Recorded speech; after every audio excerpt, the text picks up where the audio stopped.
യെശയ്യാ പ്രവാചകന്റെ പുസ്തകം 14 അതിന്റെ 12 മുതൽ 14 വരെയുള്ള വാക്യങ്ങൾ. അരുണോദയപുത്രനായ ശുക്ര, നീ എങ്ങനെ ആകാശത്ത് നിന്ന് വീണു? ജാതികളെ താഴ്ത്തിക്കളഞ്ഞവനെ, നീ എങ്ങനെ വെട്ടേറ്റ് നിലത്ത് വീണു?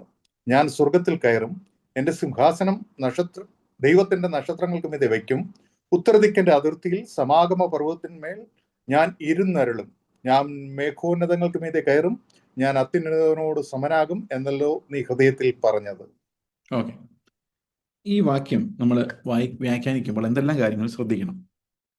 നമ്മളിത് വ്യാഖ്യാനിക്കുന്നതിൻ്റെ ടെക്നിക്സ് ചിന്തിക്കാൻ പോവാണ്. ഇത് പ്രധാനപ്പെട്ട ചോദ്യം. ഇതിൻ്റെ പശ്ചാത്തലം, അതുപോലെ ചരിത്ര പശ്ചാത്തലം, നമ്മൾ ബൈബിളിൽ നിന്നുള്ള ചരിത്ര പശ്ചാത്തലം, അതുപോലെ ലിറ്റററി ജോൺറേ, അത് ഏത് ജോൺറയിൽ വരുന്നതാണ്, അതിനകത്ത് വേദശാസ്ത്രത്തിന് എന്തെങ്കിലും പങ്കുണ്ടോ, അതിൻ്റെ ഗ്രാമറും സെൻറ്റൻസും എന്താണ് നമ്മളോട് സംസാരിക്കുന്നത്, വാക്കുകളുടെ അർത്ഥം എന്താണ് നമ്മളോട് പറയുന്നത്, ഇത്രയും കാര്യങ്ങൾ നമ്മൾ പരിശോധിക്കണം. ഏത് സ്ക്രിപ്ചർ ആയാലും ഏറ്റവും കുറഞ്ഞത്.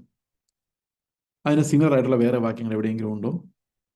അത് പക്ഷേ ഇത് കണ്ടെത്തിയ ശേഷമേ നോക്കാവുള്ളൂ. ഞങ്ങളിത് ചിന്തിച്ചപ്പോ ഞങ്ങൾക്ക് രണ്ട് കാര്യങ്ങളാണ് മനസ്സിലായത്. ഒന്ന്, ഈ ഭാഗത്ത് പിശാചിനെ പറ്റി പറയുന്നതാണെന്നുള്ള ഒരു പഴയ ചിന്ത ഞങ്ങൾക്കുണ്ടായിരുന്നു. പക്ഷേ ഈ അധ്യായം മുഴുവൻ വായിക്കുമ്പോൾ അത് ബാബേലിനെ കുറിച്ചല്ലയോ എന്ന ഒരു ചിന്തയും വന്നിരുന്നു. അപ്പൊ നമുക്ക് ഒന്ന് രണ്ട് ചോദ്യങ്ങൾ ചോദിക്കാം. ഇതിന്റെ ആദ്യം നമ്മൾ നോക്കുന്ന ഒരു പശ്ചാത്തലം, ബാക്ക്ഗ്രൗണ്ട്. യെശയ്യാ പ്രവാചകന്റെ പുസ്തകം എഴുതുന്നത് എന്തിന്റെ പശ്ചാത്തലത്തിൽ, എന്തിന്റെ ബാക്ക്ഡ്രോപ്പിലാണ്, അത് എന്ത് പറയാൻ വേണ്ടി എഴുതുന്നതാണ്? ഇതാണ് നമ്മൾ ആദ്യം ചോദിക്കേണ്ടത്. What's the main message of the book of Isaiah?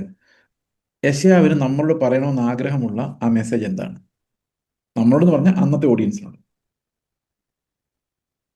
അതാണ് ആദ്യത്തെ ചോദ്യം. അപ്പം നമ്മൾ സ്വാഭാവികമായിട്ടും അതിൻ്റെ ഇസ്രായേൽ മക്കൾ കടന്നു പോയിക്കൊണ്ടിരുന്ന ഒരു സാഹചര്യത്താണെന്ന് മനസ്സിലാക്കുന്നു. അത് വേദപുസ്തകം വായിക്കുമ്പോൾ നമുക്ക് മനസ്സിലാകുന്നത്, ഞാൻ പ്രത്യേകിച്ച് പറഞ്ഞു, ഇത് വ്യാഖ്യാനിക്കും കുറച്ച് പണിയുണ്ട്.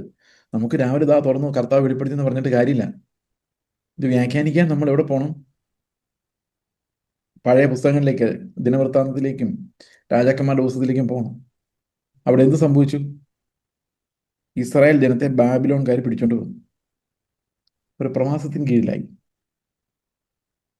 അപ്പോൾ കർത്താവ് ഒരു വാഗ്ദത്തം യെശയ്യാവിനോട് കൊടുക്കുകയാണ്, നിങ്ങളെ ഞാൻ നിങ്ങളുടെ ദേശത്ത് മടക്കിക്കൊണ്ട് ചെല്ലുമ്പം നിങ്ങൾ ഞാൻ ചെയ്ത അത്ഭുതങ്ങളെക്കുറിച്ച് ഇങ്ങനെ ഒരു പാട്ട് പാടണം.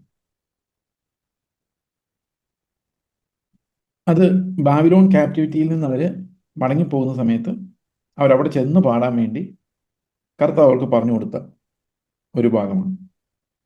ഇനി ഇതിനകത്ത് ഇതിൻ്റെ വ്യാഖ്യാനം ഭയങ്കരമായിട്ട് എളുപ്പമാക്കുന്ന ഒരു സാധനമുണ്ട്. അതെന്താന്ന് ചോദിച്ചു കഴിഞ്ഞാൽ, അതിൻ്റെ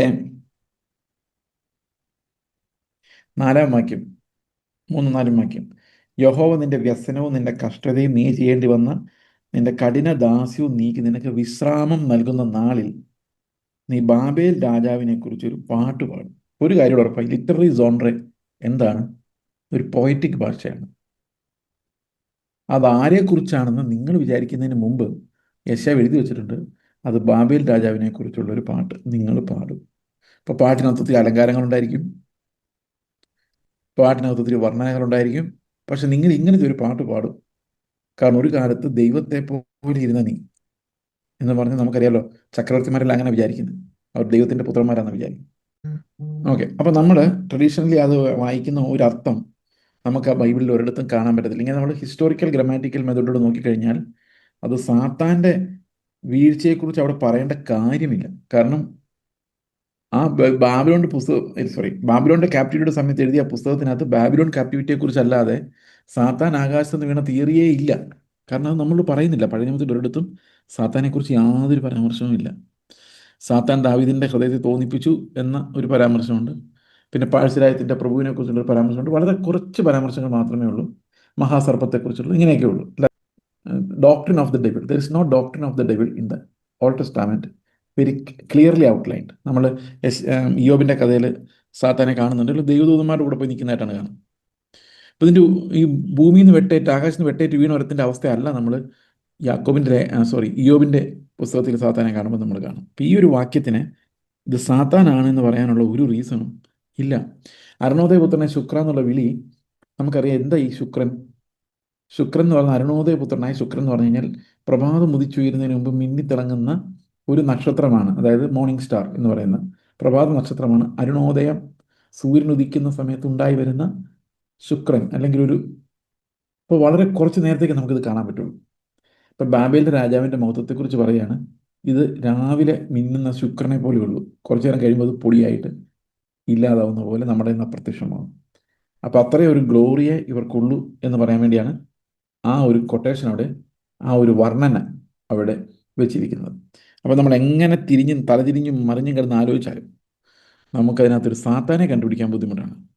കാരണം അതിനകത്ത് പറയുന്നത്, നീ നോക്ക്, നിങ്ങളുടെ ഭൂമിയിൽ രാജാക്കന്മാരെല്ലാം അവരവരുടെ മുറികളിൽ കിടന്ന് ഉറങ്ങുമ്പം നീ മാത്രം ആർക്കും വേണ്ടാത്തവനായിട്ട് എറിഞ്ഞു കളയപ്പെട്ടിരിക്കുന്നത്. അപ്പോൾ രാജാക്കന്മാർ ആ സമയത്ത് ഇവിടെ ഭരിക്കുന്നുണ്ട്. So it is not in the ancient past. അപ്പോൾ അതാണ് നമ്മൾ ഇന്ന് പല കാര്യങ്ങൾ നമ്മൾ പഠിച്ചു വെച്ചിരിക്കുന്നത് നമുക്ക് തോന്നിയതുപോലെ വ്യാഖ്യാനിച്ചിട്ടാണ്. അത് ബൈബിളിലെ ഗ്രാമർ ആൻഡ് ഹിസ്റ്ററി മനസ്സിലാക്കി വ്യാഖ്യാനിക്കുമ്പോൾ നമുക്ക് കറക്റ്റ് അതിൻ്റെ മീനിങ് കിട്ടുന്നത്. അപ്പം നിങ്ങൾ എന്നോട് ചോദിക്കായിരിക്കും, രണ്ട് ചോദ്യങ്ങളാണ് സാധാരണ ആൾക്കാർ ചോദിക്കുന്നത്. ഒന്ന്, സാത്താൻ അപ്പം എങ്ങനെ ഉണ്ടായതെന്ന്. അത് നമ്മോട് പറയാൻ കർത്താവിന് സൗകര്യമില്ല, അത്രയേ ഉള്ളൂ. അത് പറയുന്നില്ല. ഈ സാത്താനെക്കുറിച്ച് പഠിക്കാൻ പോകണ്ടെന്ന് കർത്താവ് പറഞ്ഞു. അവൻ്റെ മർമ്മങ്ങളെക്കുറിച്ച് അധികം നിങ്ങൾ അറിയണ്ടെന്നാണ്. പിന്നെ രണ്ടാമതൊരു പ്രധാനപ്പെട്ട ചോദ്യം ചോദിക്കാൻ സാധ്യതയുള്ളത്, സാത്താൻ ഇല്ലെന്നാണോ നിങ്ങൾ പറയുന്നതെന്നാണ്. ഞാനങ്ങനെ പറഞ്ഞിട്ടില്ല. സാത്താൻ ഇപ്പോഴും നമുക്കറിയാം. ഇയ്യോബിൻ്റെ അടുത്ത്, ഇയ്യോബിനെ കുറിച്ച് പറയാൻ വേണ്ടി ദൈവത്തിൻ്റെ അടുത്ത് നിന്ന് സാത്താനെ നമുക്കറിയാം. കർത്താവിനെ പരീക്ഷിക്കാമെന്ന് സാത്താനെ അറിയാം. നമ്മളെ പരീക്ഷിക്കുന്ന സാത്താൻ നമുക്കറിയാം. ഇതെല്ലാം നമുക്കറിയാമല്ലോ. അപ്പോൾ അതില്ലെന്ന് നമുക്ക് പറയാൻ പറ്റത്തില്ല. There is Satan, but the Bible does not explain how Satan originated.